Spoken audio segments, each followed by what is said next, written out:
안녕하세요. 파플님들, 이번에 제사장 지대들볕 마지막 권인 14권 예술의 역사에 대해 예술의 역사 따끈따끈하게 나왔으니까 한번 이 이야기를 한번 보려고 준비해봤습니다.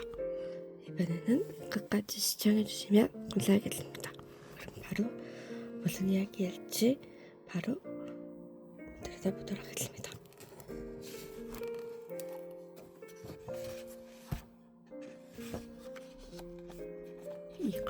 이 책을 읽으며 도움이 되길 바랍니다.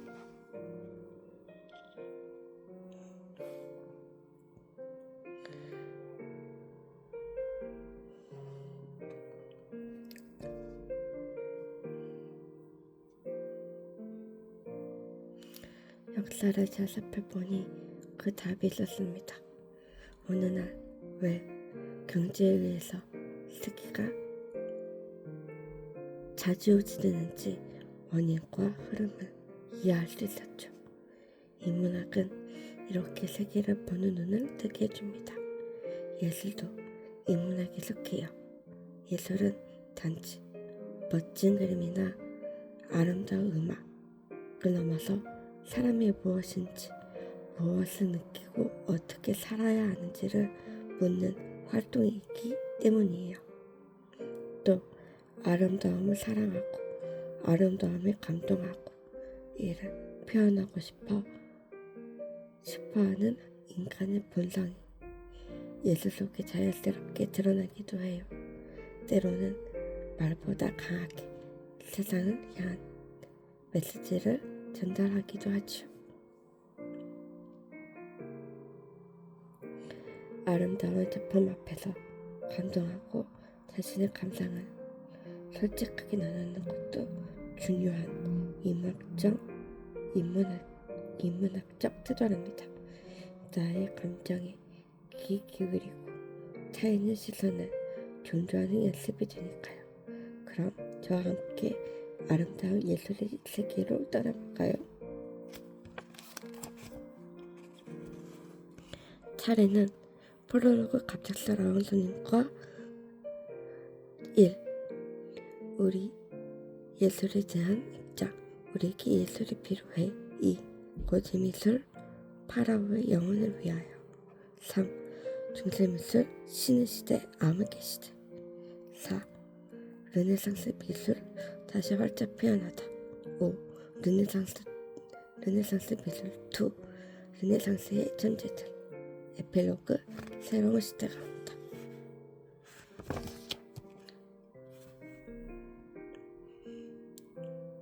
등장인물을 보도록 할게요. 쟤는 친구들과 가상세계 철학 여행을 마치고 원래의 자리로 돌아온 지식 카페 사장. 추억에 담긴 카페에서 평범한 일상을 살아갔던 어느 날 요란하게 다시 찾아온 알파를 만나게 된다. 고음이 많으신 알파와 어딘가 소상해 보이는 카페 손님 니네와 함께 얼떨결에 예술사 여행을 떠나는 채 고대 이집트부터 중세시대를 지나 르네상스에 이르기까지 여러 작가와 작품을 통해 예술이라는 진리에 성큼 다가선다. 알파, 다른 차원의 우주의 지구와 비슷한 행성을 창조하고 인간의 진화를 손꼽아 기다리던 중간 단계의 신. 열심히 철학을 공부한 덕분에 드디어 그의 행성에도 인간이 나타났다. 그러나 기대했던 인간들은 조금도 아름답지 않았고 아름다움을 느낄 줄도 몰랐다. 미움과 경쟁만이 가득한 인간 사회를 보다 못한 알파는 또다시 쟤에게 도움을 청한다. 네네, 새로운 인물이죠. 쟤의 카페에 앉아 조용히 그림을 그리던 수수께끼의 손님. 알파가 들어오는 순간 수다쟁이가 되어 이런저런 참견을 한다.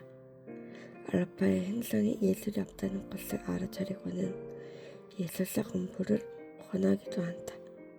흥분은 잘하고 정신없기는 하지만 그림 실려 맞는 최고 다양한 양식의 그림을 득석해서 그려낼 정도로 미술에 대한 이해도가 높다.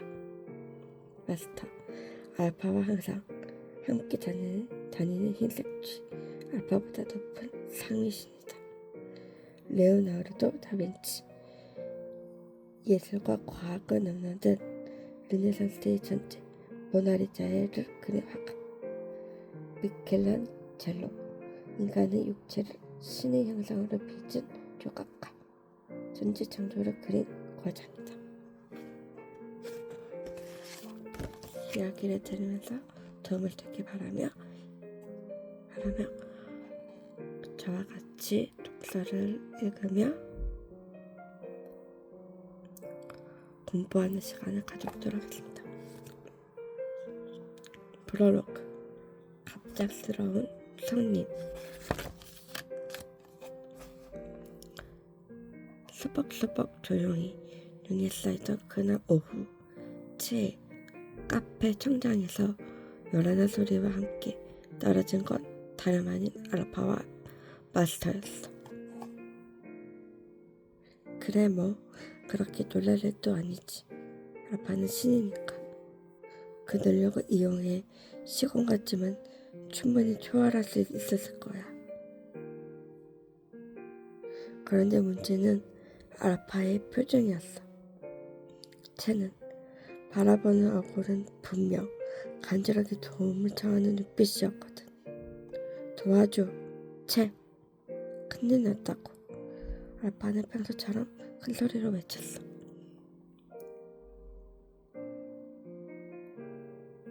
하지만 알파가 간과한 것이 있었어.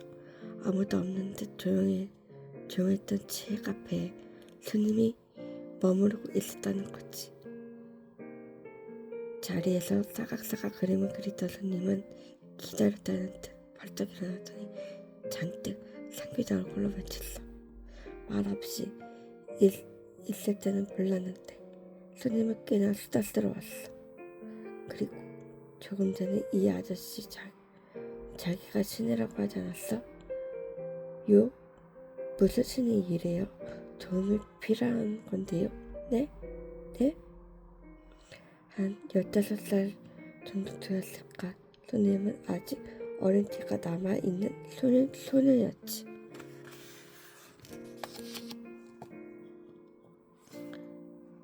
그런데 문제가 있어. 그 인간들 뭔가 이상해. 이상하다고요? 무슨 소리죠? 알파는 거의 울 것 같은 얼굴이었어. 철학 공부를 마친 알파는 그리고 자신의 행성으로 돌아갔어. 행성의 모습은 알파가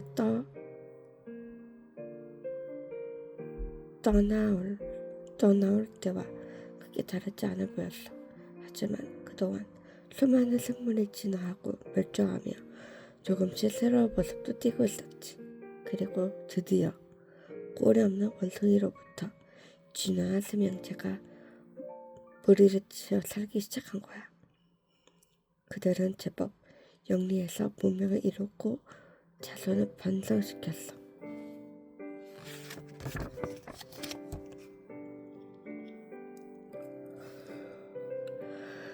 알파는 오래 기다려온 만큼 인간들이 이 행성에서 자리를 잡고 행복하게 살 수 있도록 말없이 바라보며 도움을 주었어.